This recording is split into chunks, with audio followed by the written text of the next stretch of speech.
ہے کہ اے ایمان والو اللہ پاک سے ڈرو اور اے ایمان والو سچوں کے ساتھ رہو۔ مشہور مفسر قرآن حکیم مفتی احمد رحمان نعیمی رحمۃ اللہ علیہ اس آیت کریمہ کی آپ نے جو تفسیر بیان کروائی ہے اس کے مطابق اس آیت میں صادقین یعنی سچوں سے تین قسم کے لوگ مراد ہیں۔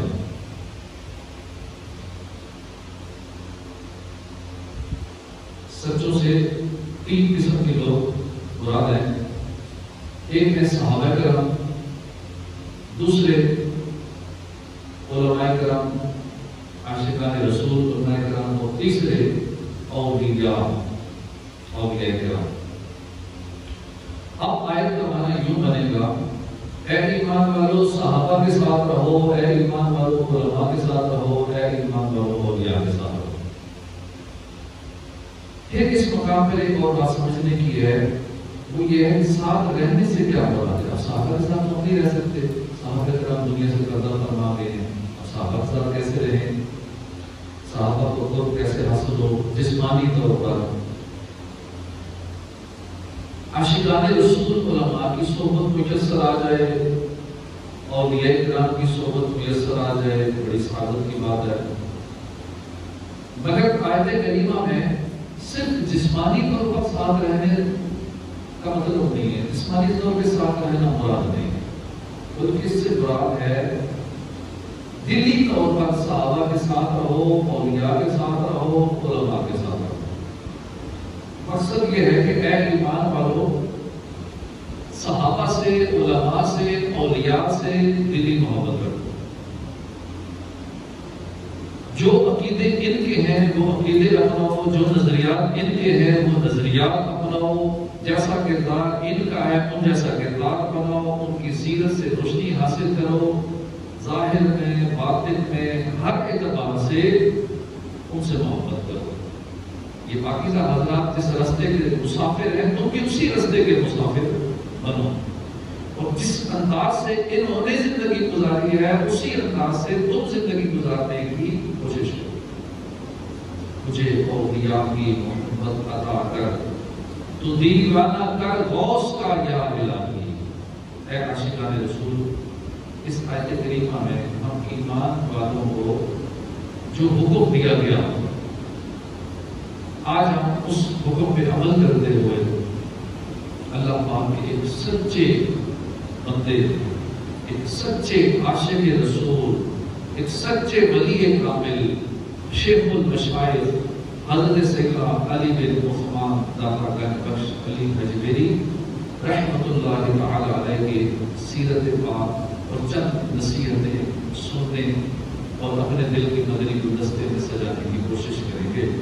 اللہ پاک ہمیں اولیاء کرام کی سچی محبت عطا فرمائے اور ان کی تعلیمات کو عملاً اپنے کردار کا حصہ بنانے کی توفیق عطا فرمائے۔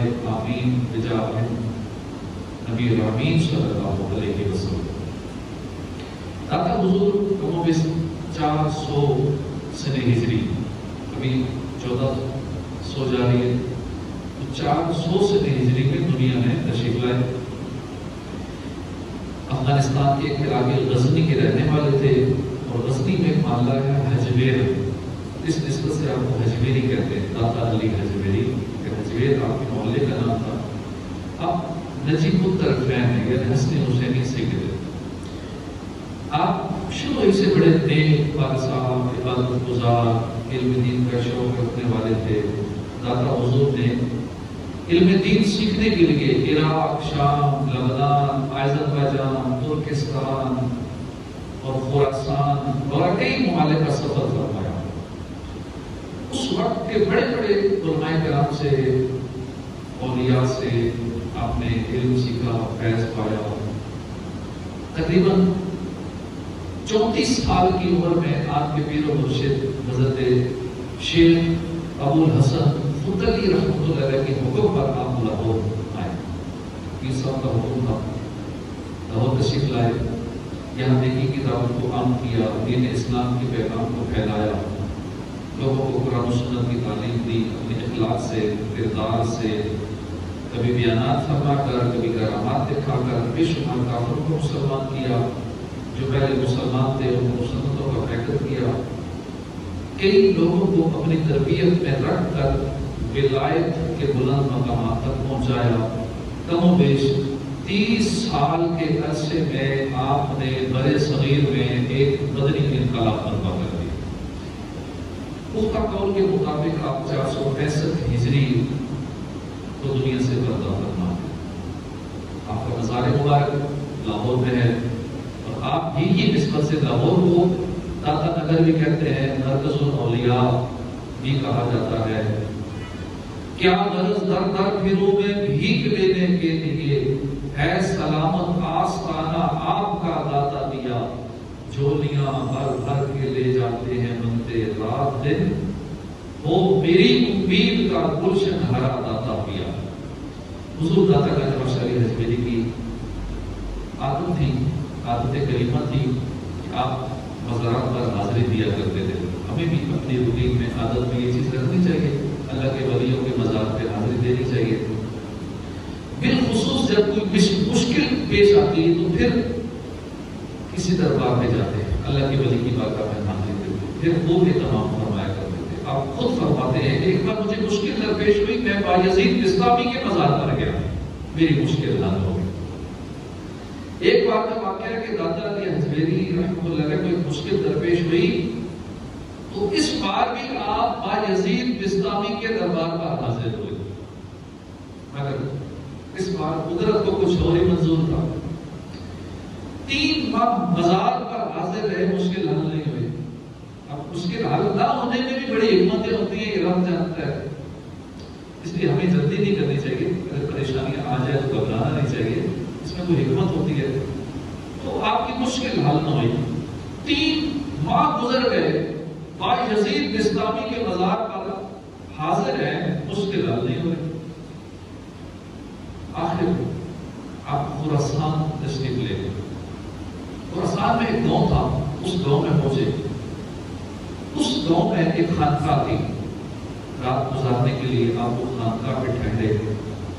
اس خانقاہ میں جو لوگ رہتے تھے بڑے بے ادب تھے، بڑے سخت رویے والے تھے۔ انہوں نے داتا حضور کے ساتھ بڑا نازیبا رویہ اختیار کیا، سخت اور توہین والا رویہ اختیار کیا۔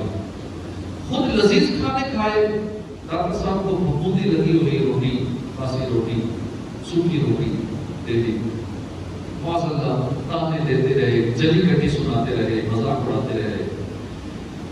حضور داتا علی حجویری بااخلاق تھے اور باعمل تھے۔ آپ نے ان بے ادبوں کے اس رویے پر صبر کیا، ان کو کوئی جواب نہ دیا۔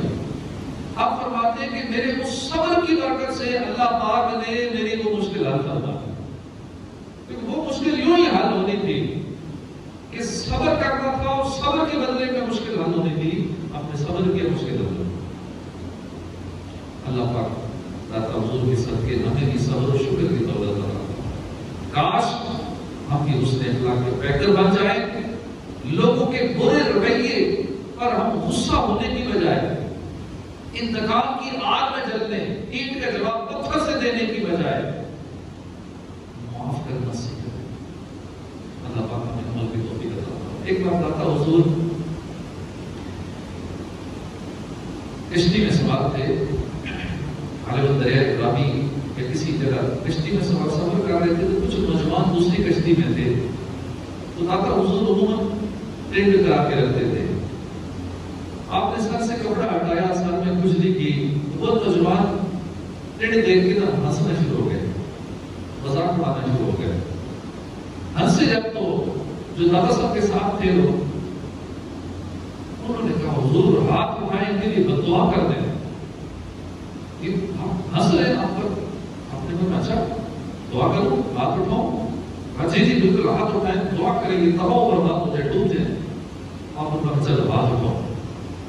آپ نے ہاتھ اٹھائے، کہا یا اللہ یہ جس طرح ہنس رہے ہیں نا، ان کو ہمیشہ ہنستا رکھنا، ان کو کبھی کوئی دکھ نہ آئے، پریشانی نہ آئے، یہ ہنستے ہی رہے، ان کو خوشی نصیب کرو۔ دعا کی۔ جب آپ کنارے پہ پہنچے، اتنے میں وہ نوجوان بھی پیچھے پیچھے آئے، قدموں میں گر کے حضور معاف کر دیں، غلطی ہو گئی، آپ نے فرمایا ایک شرط ہے پھر معاف کروں گا. حاجی حکم فرمائیں. آپ نے فرمایا کہ تم میرے پاس 10 کے لیے آیا کرو, علم دین سیکھنے کے لیے آیا کرو کہ میں پھر معاف کروں. انہوں نے کہا ٹھیک ہے. وہی نوجوان آپ کے پاس علم دین حاصل کرتے, یہاں تک کہ وہی نوجوان جنہوں نے مذاق اڑایا تھا, ہنسے تھے, کوئی شیخ الحدیث بن گیا, کوئی شیخ القرآن بن گیا. یوں تصوف کا اخلاق تھا, کردار تھا. اللہ پاک مجھے بھی ایسا اخلاق نصیب فرمائے, معاف کرنا نصیب فرمائے دے. اس نے اخلاق کی دولت کر دے عطا, اخلاص کی نعمت مجھ کو خزانہ دے تقویٰ کا, یا اللہ میری جھولی بھر دے. حضور داتا گنج جب لاہور تشریف لائے تو زیادہ آپ نے ایک کام پر توجہ دی, دین کی تبلیغ, اسلام کی تبلیغ اور اللہ کے بندوں کو اللہ کے راستے پر لگانا. یہ آپ نے ایک مین اپنا مشن رکھا. دن رات کسی فریضے کو انجام دینے کے لیے آپ اپنی کوششیں کرتے رہے. جہاں موقع ملتا نیکی کی دعوت کے مدنی پھول لٹاتے, کافروں کو اسلام کی دعوت دیتے, بے عمل مسلمانوں کو نیکیاں کرنے کی ترغیب دلاتے. داتا حضور کی کوششوں سے لوگ دین اسلام کی طرف مائل ہونے لگے, کافر کلمہ پڑھ کر مسلمان ہونے لگے, مسجدیں آباد ہونا شروع ہو گئی اور لوگ آپ کی خدمت میں حاضر ہو کر علم دین سیکھتے. اس وقت کے حاکم کو جب پتہ چلا, جو لاہور کا اس وقت حاکم تھا, اسے پتہ چلا بھی بابا جی آئے ہیں اور یہ معاملہ چل رہا ہے, تو لوگ سارے ان کی طرف اٹریکٹ ہو رہے ہیں. اس نے اپنے سپاہی بھیجے اور کہا کہ ان کو فوراً یہاں سے لاہور سے نکال دو. ایک دستہ گیا, رات کا وقت تھا, داتا حضور ذکر و فکر میں مصروف تھے. وہ سپاہی وہ فوجی جا کے کہتے چلے جی حکم آیا ہے حاکم لاہور کا, آپ دستی گولیاں بستری سے لپیٹے اور یہاں سے نکلے. بڑے انہوں نے بے ادبی سے داتا صاحب کو ڈیل کیا. آپ نے جب وہ حاکم لاہور کا حکم انہوں نے سنا تو داتا حضور نے نرمی سے فرمایا کہ میں تو اللہ کے بندوں تک اللہ کا پیغام پہنچاتا ہوں اور میں چاہتا ہوں کہ لوگوں کی عقل سنور جائے. سپاہی گرج کیا بولے کہ ہم نہیں جانتے, حاکم لاہور کا حکم آیا کہ یہاں سے ابھی بھی نکلیں, آپ کو یہاں سے ابھی بھی جانا ہوگا. داتا حضور نے جذبہ ایمانی سے سرشار ہو کر فرمایا کہ میں یہاں اللہ کے حکم سے آیا ہوں اور اللہ ہی میرا مددگار ہے. سپاہی آپ کی بات سن کر غصے سے داد گلے ہو گئے, بے ادبی کرنے لگے اور معاذاللہ آپ کے خیمے کو آگ لگانی شروع کر دی. ان کے سارے ساز سامان کو آگ لگا دیں گے تو خود یہاں سے چلے جائیں گے. آگ لگانے کی کوشش کر رہے, آگ نہیں لگ رہی, سارا زور لگا دیا, آگ نہیں لگ رہی. بڑی کوشش کی, آخر کر سوچنے میں مجبور ہو گئے کہ کوئی رولا ہے, کوئی بزرگ ہستی ہے, کوئی خاص آدمی ہے یہ, جس وجہ سے خیمے کو آگ نہیں لگ رہی. تھک آ کے واپس چلے گئے. حاکم لاہور کو سارا واقعہ ہوتا ہے.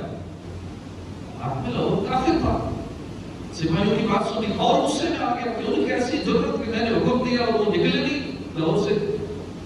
ہر صورت یہاں سے نکالو, یہ میرا حکم ہے.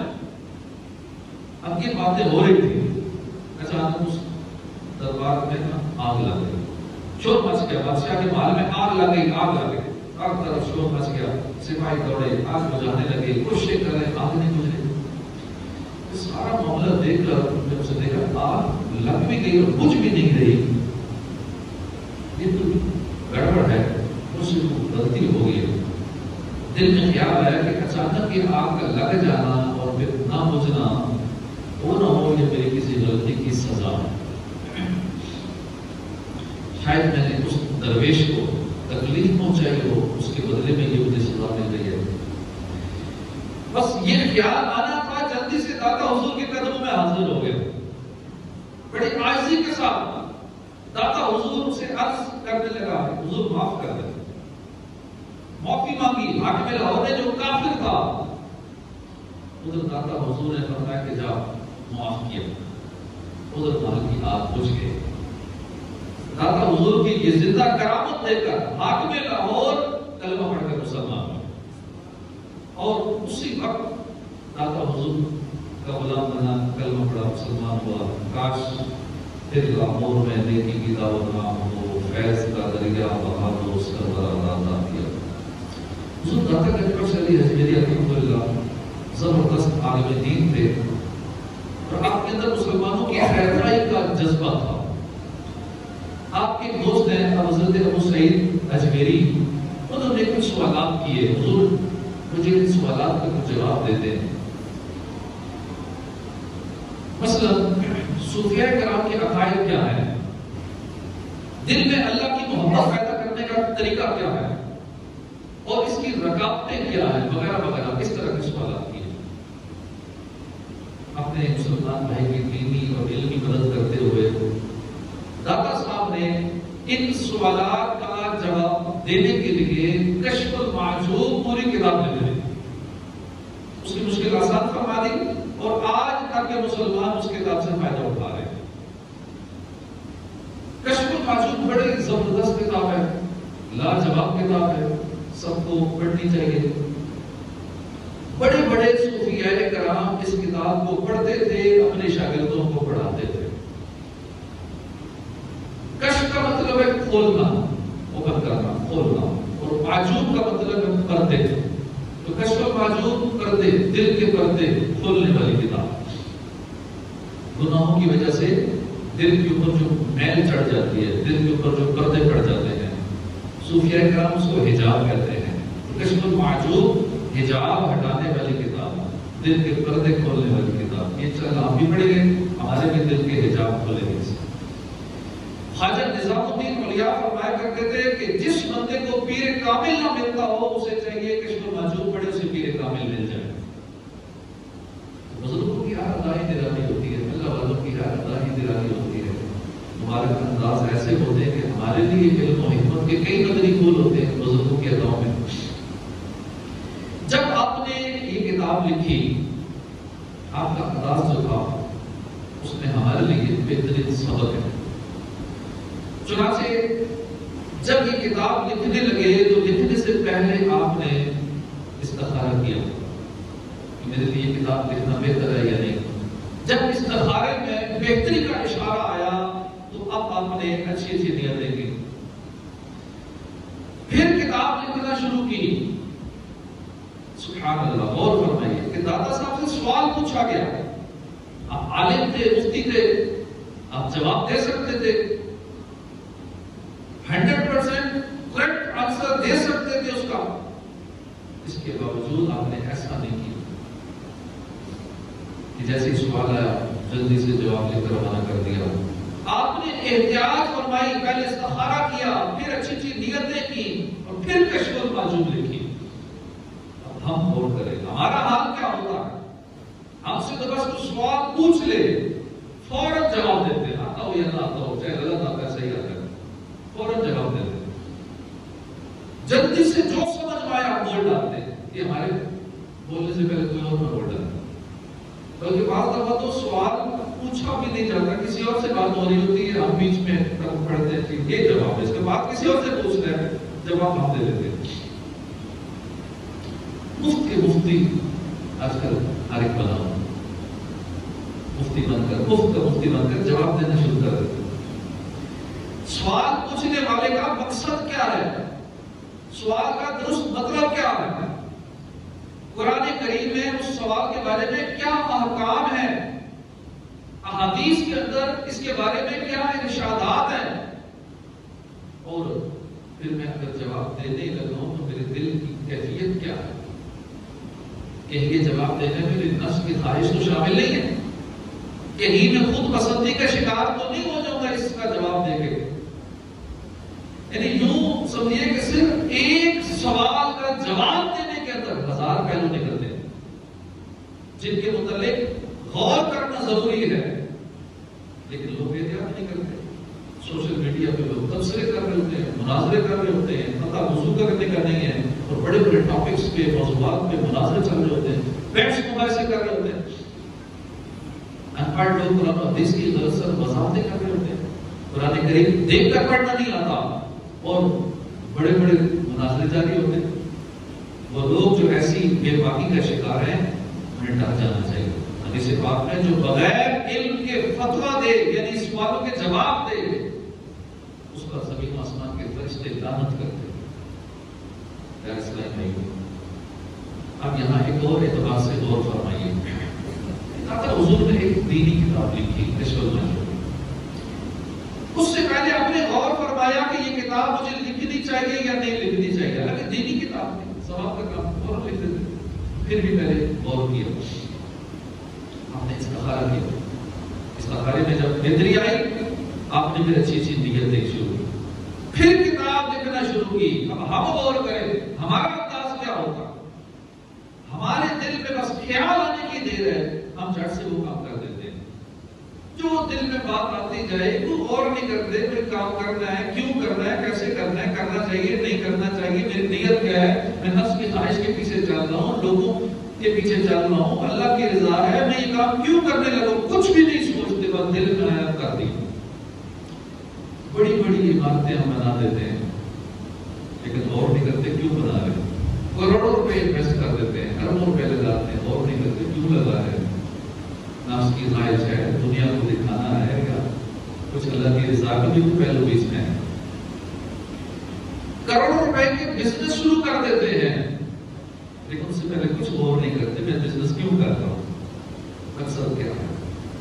ہماری زندگی کے 20 سال سکول کالجز کی ایجوکیشن میں لگ جاتے ہیں، لاکھوں روپیہ اپنی تعلیم میں خرچ کر ڈالتے ہیں، نوکری کرنے میں، کاروبار کرنے میں ایک عرصہ گزر جاتا ہے لیکن ہمیں پتہ ہی نہیں ہوتا کیوں کر رہے ہیں، کیوں جان کر رہا ہوں۔ 20 سال 30 سال ہو گئے، ریٹائر بھی ہو گئے، ریٹائر ہونے کے بعد پتہ نہیں نوکری کیوں کی تھی، اللہ کی رضا تھی یا نہیں، اچھی نیت تھی بھی ہے اس نوکری کے پیچھے، کیونکہ ہم نے غور کیا ہم یہ سب کیوں کر رہے ہیں، نوکری کرنے میں، کاروبار کرنے میں، دیگر معاملات کرنے میں، علم سیکھنے میں، دینی علم ہو چاہے دنیاوی علم ہو، یہاں تک کہ دینی علم جس نے عالم بننا ہے، درس نظامی کرنی ہے، اس کے لیے بھی ضروری ہے اچھی نیتیں کرے، اگر وہ بری نیت سے عالم نہیں بنے گا تو وہ اس کی مغفرت کا ذریعہ نہیں بنے گا، وہ پھنس جائے گا، کیونکہ نیت ہی کچھ اور ہے، عالم بنو میرا نام ہو، ریاکاری کی نیت ہے، بلے بلے دور ٹاپ ہوگی، نوکری لگ جائے گی، تو دنیا کمانے کی نیت ہے، کچھ نہیں کرے گا۔ دینی کاموں میں بھی اچھی نیتوں کا ہونا ضروری ہے، تو یہ ہم نے غور کیا جو کچھ ہم کریں کیوں کریں، کیا اس میں ہماری کوئی اچھی نیت ہے، کیا اس میں ہمارے لیے آخرت کا بھلا ہے، جب ہم تھوڑی دیر کے لیے غور و فکر کریں، کاغذ قلم لے کر بیٹھ جائیں، اپنی زندگی میں ہم نے جتنے کام کیے ہیں، چھوٹے کیے ہیں، بڑے کیے ہیں، ان کو لکھ لیں، ان کی ایک لسٹ بنا لیں، اب ان کے سامنے سے یہ لکھتے جائیں کہ یہ جو کام میں نے کیا یہ کیوں کیا، اپنی خواہش سے کیا، دنیا کے فائدے کے لیے کیا یا اللہ پاک کی رضا کے لیے سے کیا۔ یہ چند منٹ کا غور جو ہوگا، چند لمحے کی غور و فکر جو ہوگی، یہ ہماری زندگی کے اندر ایک مدنی انقلاب برپا کرے گا، ہماری زندگی کی حقیقت بتا دے گی، ہمیں پتہ چل جائے گا کہ ہم بندے ہیں تو کیا بندگی کر رہے ہیں یا بس نفس کے خواہشات کے پیچھے چلتے جا رہے ہیں۔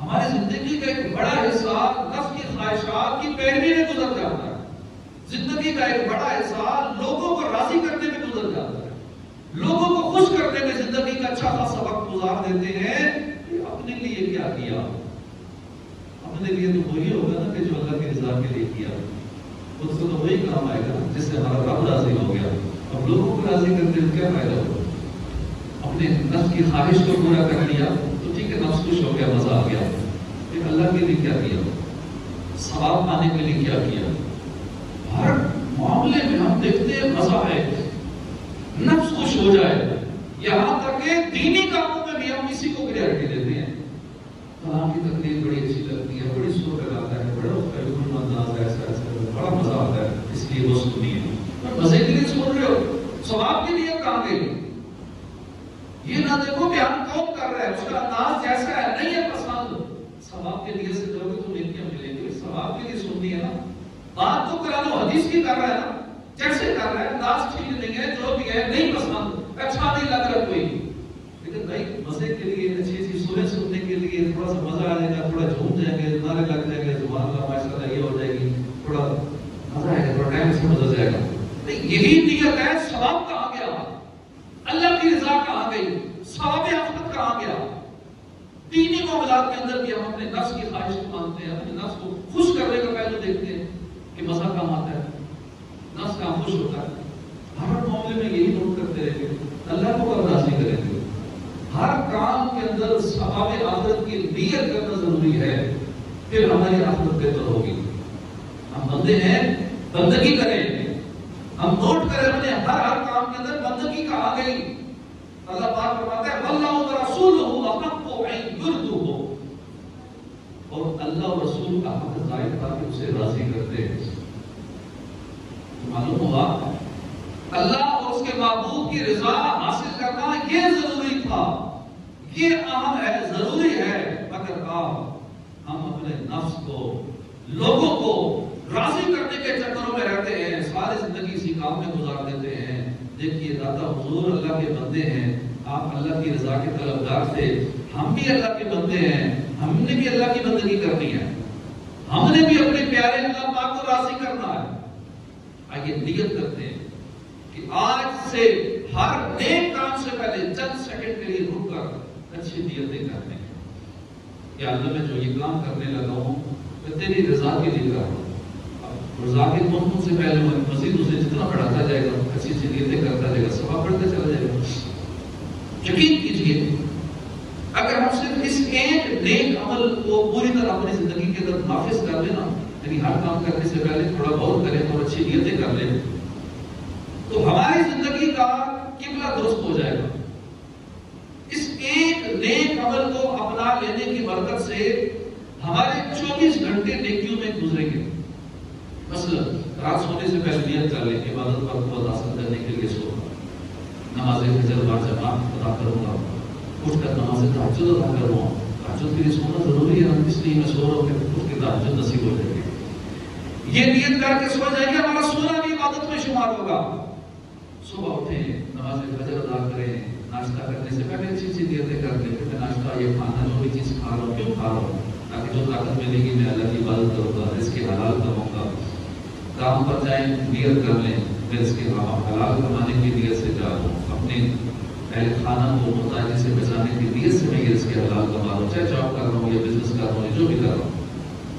یوں ہر نیک اور جائز کام سے پہلے کم از کم ایک اچھی نیت تو کر لینی چاہیے. بات زیادہ کریں گے تو ثواب زیادہ. تو انشاءاللہ ہمارا ہر جائز کام نیکیوں میں شمار ہوگا اور ہم زندگی کا اکثر حصہ نیکیوں میں گزارنے میں کامیاب ہو جائیں گے. زندگی مختصر ہے، 60-70 سال اگر ہے زندگی اور آپ نے 8-9 گھنٹے 7-8 گھنٹے سونے میں گزار دیے تو یہ 18-20 سال تو سونے میں گزر گئے، بے فائدہ گزر گئے. کیوں نہ اس 15-20 سال کے عرصے کو 8 گھنٹے کو عبادت میں شامل کر لیے جائے، صرف نیت کی تبدیلی سے وہ سونا عبادت ہو جائے، کسی کھاتے لگ جائے گا. کھانے میں اچھا خاصا ٹائم لگ جاتا ہے، روز کے گھنٹے کاؤنٹ کریں کہ ہمارا کھانے میں کتنا ٹائم لگ رہا ہے اور اس کو بھی 60 سے 70 سے ملٹیپلائی کریں کہ اگر 70 سال کی زندگی تھی تو میرا کھانے میں اتنا ٹائم ویسٹ ہو گیا. اب کھانا کھانا نہ گناہ ہے نہ ثواب ہے، بھلا کام ہے، لیکن آپ اچھی نیت کر لیں گے تو آپ کے کھانے کے اندر جتنے گھنٹے گزرے اور اگر وہ ساری زندگی کا حساب لگائیں گے تو اچھے خاصے سال بن جائیں گے. تو اتنے سال تو میرے ضائع نہیں ہوئے، اب یہ میری عبادت میں شمار ہوئے. تو ہم اپنی زندگی کا ایک بہت بڑا حصہ عبادت میں گزارنے میں کامیاب ہو جائیں گے. یوں ہر نیک کام سے پہلے ہمیں اچھی اچھی نیتیں ضرور کر لینی چاہیے. آئیے داتا حضور کی بہت ہی پیاری کتاب ہے کشف المعجوب، اس سے کچھ مدری کل سنتے ہیں. اس سے پہلے ایک حدیث پاک سنیے. میرے آقا صلی اللہ علیہ وسلم نے فرمایا الا سن لو ان فی الجسد مضغۃ، ان فی الجسد مضغۃ، بے شک جسم کے اندر ایک خون کا لوتھڑا ہے. جسم میں ایک خون کا لوتھڑا ہے. اذا صلحت صلح الجسد كله، جب یہ خون کا لوتھڑا ٹھیک ہو جائے تو پورا جسم ٹھیک ہو گیا. وَإِذَا فَسَدَتْ فَسَدَ الْجَسَدُ كُلُّهُ، جب یہ خراب ہو گیا پورا جسم خراب ہو گیا. الا وَهِيَ الْقَلْبُ، سن لو وہ دل ہے. تو معلوم ہوا کہ اصل مقصود دل کی صفائی، دل کی پاکیزگی ہے. دل صاف ہو گیا سارا مسئلہ حل ہو گیا. دل کی پاکیزگی کے لیے، باطنی بیماریوں سے شفا پانے کے لیے، دل سے گناہوں کی میل اتارنے کے لیے ہمیں کیا کرنا چاہیے؟ آئیے داتا حضور کی خدمت میں عرض کرتے ہیں کہ آپ یہ ہمیں بتائیں دل کی صفائی کیسے کریں۔ آپ نے بڑا پیارا جواب ایک شعر میں دے دیا، لکھتے ہیں کہ ان الصفا صفت الصدیق ان اردت صوفیہ علی التحقیق، صاف دل ہونا کہ سب سے پہلے خلیفہ سیدنا ابوبکر صدیق کی صفت ہے، اور اگر تم سچے صوفی بننا چاہتے ہو تو سیدنا ابوبکر صدیق کی سیرت سے رہنمائی حاصل کرو۔ اپنے اس فرمان کی مزید ایکسپلینیشن کرتے ہوئے، وضاحت کرتے ہوئے حضور فرماتے ہیں، داتا صاحب فرماتے ہیں کہ باطن کی صفائی کے لیے دو باتیں ضروری ہیں، ایک ہے اصل اور دوسری ہے اس اصل کی شاخ۔ اصل یہ ہے کہ دل سے غیر اللہ کی محبت مکمل نکال دو، اور اس کی شاخ یہ ہے کہ دل کو دنیا کی محبت سے خالی کر دو۔ حکومت میں یہ دونوں باتیں سب سے زیادہ کامل طور پر اگر پائی جاتی تھی تو صدیق اکبر کے اندر پائی جاتی تھی۔ یقیناً منبع خوف خدا صدیق اکبر ہے، حقیقی عاشق خیر البرا صدیق اکبر۔ ویسے دل کی صفائی کا پورا ایک نظام، پورا ایک نصاب ہے، اس کا سلیبس ہے۔ امام غزالی نے احیاء العلوم کے اندر پوری تفصیل لکھی ہے دل کی صفائی کے حوالے سے۔ تو داتا حضور نے بھی کشف المعجوب کے اندر دل سے گناہوں کی پردے دور کرنے کے کئی طریقے بیان کیے ہیں، مگر اس کا مختصر سا خلاصہ دو چیزیں ہیں۔ ایک ہے اصل سے مراد ہے کہ دل سے غیر اللہ کی محبت نکال دے، یعنی ہر وہ چیز جو اللہ سے دور کرے اس کی محبت نکال دے، جو اللہ سے دور نہ کرے بلکہ اللہ کے قرب کا ذریعہ بنے، جیسے حضور کی محبت، اولیاء کی محبت وغیرہ، تو یہ چیزیں غیر اللہ میں شامل نہیں آتی۔ خیر دل کی صفائی کے لیے پہلی چیز ضروری ہے غیر اللہ کی محبت دل سے نکالنا۔ دوسری چیز ہے دل کو دنیا کی محبت سے بالکل خالی کر لینا۔ یہ دونوں چیزیں اصل ہیں، اور ہمارے آقا صلی اللہ علیہ وسلم کو اللہ پاک نے حکم دیا وَتَبَتَّلْ إِلَيْهِ تَبْتِيلًا، سب سے ٹوٹ کر اسی کے ہو رہو۔ ایک بار ایک شخص نے حضور کی خدمت میں عرض کیا، رسول اللہ ایسی نصیحت فرمائیے جس پر عمل کرنے سے میں اللہ کا محبوب بندہ بن جاؤں۔ فرمایا اذهب فی الدنیا یحبک اللہ، دنیا سے بے رغبتی اختیار کر، اللہ تجھ سے محبت کرے گا۔ مفتی صاحب فرماتے ہیں کہ انسان اشرف المخلوقات ہے اور سب کچھ انسان کے لیے بنایا گیا ہے۔ اللہ پاک فرماتے ہیں هو الذی خلق لکم ما فی الارض جمیعا، وہی ہے جس نے تمہارے لیے جو کچھ زمین میں ہے بنایا۔ تو پتہ چلا ہر چیز ہمارے لیے بنی، ہر چیز انسان کے نفع کے لیے بنی۔ سوال یہ ہے کہ انسان کس لیے بنا ہے؟ وَمَا خَلَقْتُ الْجِنَّ وَالْإِنسَ إِلَّا لِيَعْبُدُونِ، اور میں نے جن اور آدمی اسی لیے بنائے، یعنی اپنی عبادت کے لیے بنائے تاکہ میری عبادت کرے۔ انسان سب کچھ ہے، انسان سب کچھ تیرے لیے ہے، تو اللہ کے لیے، تو اللہ کی عبادت کرنے کے لیے، تو خالق کے لیے۔ تو معلوم ہوا کہ ہم دنیا کے لیے نہیں بنے، دنیا ہمارے لیے بنی ہے۔ ہم کس کے لیے؟ ہم اللہ کے لیے۔ ہماری زندگی کا مقصد، میرے زندگی کا مقصد تیرے دین کی سرفرازی میں، اسی لیے مسلمان میں، اسی لیے نماز۔ تو اللہ کی عبادت کے لیے بنے ہیں، دل میں اللہ کی، اللہ کے محبوب کی محبت کو بسانے کے لیے ہم اس لیے ہیں۔ اگر ہم دل سے دنیا کی محبت نکال دیں، غیر اللہ کی محبت دل سے فنا کر دیں، تو پھر کیا ہوگا؟ دل صاف ہو جائے گا، دل میں پاکیزگی آ جائے گی، دل میں نور جگمگائے گا، ایمان کی حلاوت و مٹھاس نصیب ہو جائے گی۔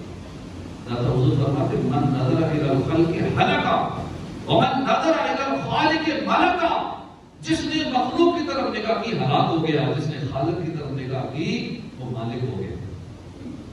سلمان فارسی بڑے مشہور صحابی ہیں کہ اس کی اجازت ہے، آپ کا ایک مہمان آپ کے ساتھ تھا، راستے میں ایک جنگل آ گیا، وہاں ہرن اور پرندے تھے۔ سلمان فارسی نے چاہا کہ مہمان کی کچھ مہمان نوازی کر دیں، تو آپ نے فرمایا کہ ہرن اور پرندوں کو فرمایا، اے ہرنیوں، اے پرندوں، تم میں سے ایک پرندہ اور ایک ہرن میرے پاس آ جاؤ، میں نے مہمان کے لیے گوشت پکانا ہے، اس کے لیے مہمان نوازی کر دی، قربان جائیں گے۔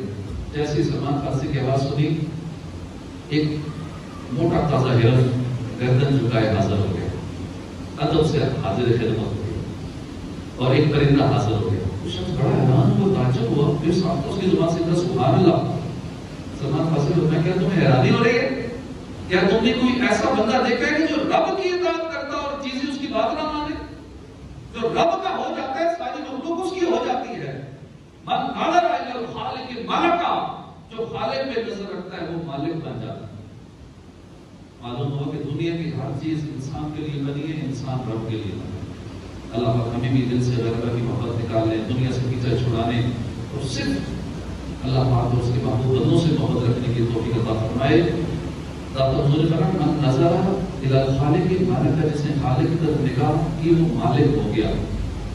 تو اللہ پاک ہمیں بھی دنیا کی محبت سے بچائے، بہت خطرناک بیماری ہے، اور آخرت کو ترجیح دینی چاہیے، دنیا کو ترجیح نہیں دینی چاہیے، آخرت کے معاملات کو ترجیح دینی۔ جو آخرت کو ترجیح دیتا ہے وہ سارے کام چھوڑ کے نماز ضرور پڑھے گا، جو آخرت کو ترجیح دیتا ہے وہ مال سے محبت نہیں کرے گا، زکات نکالے گا، وہ اللہ کی راہ میں دل کھول کے خرچ کرے گا، کیونکہ وہ آخرت کو ترجیح دے رہا ہے، دنیا کو ترجیح نہیں دے رہا۔ اس لیے ہم نے بھی آخرت کو ترجیح دینی ہے تاکہ گناہوں سے جان چھوٹ جائے، نیکیاں کرنے میں ہم کامیاب ہو جائیں۔ داتا حضور کی ہم باتیں سن رہے تھے، کشف المعجوب سب کو پڑھنی چاہیے۔ اس کتاب کے اندر ایک چیز یہ لکھی ہے کہ ایک جو بندہ چاہتا ہے نا کہ اللہ اس سے جلدی راضی ہو جائے، ایک بار اللہ راضی ہو جائے، سب چاہتے ہیں اللہ راضی ہو جائے، ایک ہے اللہ جلدی اس سے راضی ہو جائے۔ تو آپ نے فرمایا اسے چاہیے کہ اللہ کے بندوں سے محبت کرے، اللہ کے بندوں کا فائدہ کرے، جتنا ہو سکے نا اللہ کی مخلوق کا فائدہ کرے، اللہ کے بندوں سے محبت کرے، اللہ جلدی اس سے راضی ہو جائے گا۔ آپ نے بنی اسرائیل کا ایک واقعہ لکھا کہ بنی اسرائیل میں شخص تھا، پہاڑ کی چوٹی پہ عبادت کیا کرتا تھا، لوگ اس سے ملنے جاتے، زیارت کے لیے جاتے، ملاقات کے لیے جاتے، تو راستے میں ایک تھا وہ کھائی سی، ایک رکاوٹ تھی جہاں سے لوگ گزرتے تھے تو گر جاتے تھے، زخمی ہو جاتے تھے۔